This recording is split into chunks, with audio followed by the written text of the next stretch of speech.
कौन है छठी मैया? छठी मैया की पूजा की शुरुआत कैसे हुआ?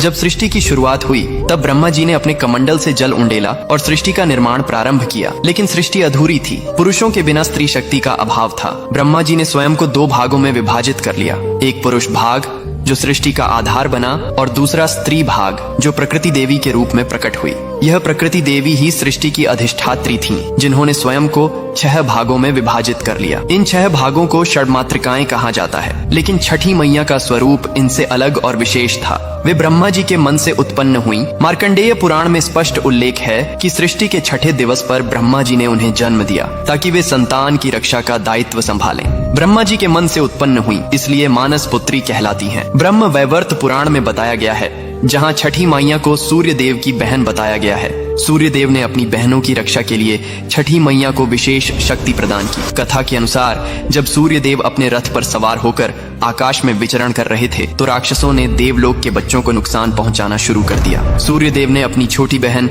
षष्ठी देवी को बुलाया और कहा, हे बहन, तुम्हें संतान की रक्षा का भार संभालना होगा। मेरी किरणों से शक्ति लो और पिशाचों का संहार करो। छठी मैया ने तपस्या की। वे सूर्य की किरणों के नीचे खड़ी रहीं, जल अभिषेक किया और ठेकुआ गुड़ गेहूं का प्रसाद चढ़ाया। उनकी तपस्या से प्रसन्न होकर सूर्य देव ने उन्हें अमृता और रक्षा शक्ति का वरदान दिया। पिशाचों को हराकर बच्चों को बचाया। इस कथा से छठ पूजा में सूर्य और छठी मैया की संयुक्त पूजा की परंपरा चली। पुराणों में कहा गया है कि छठी मैया बिल्ली के रूप में भी प्रकट होती है, क्योंकि बिल्ली माँ की तरह बच्चों की रक्षा करती है, रात में जागती रहती है और खतरे से पिशाचों को हराकर बच्चों को बचाती है। इसीलिए उन्हें छठी मैया कहते हैं, जो छठे दिन जन्मी और छठे दिन पूजी जाती है।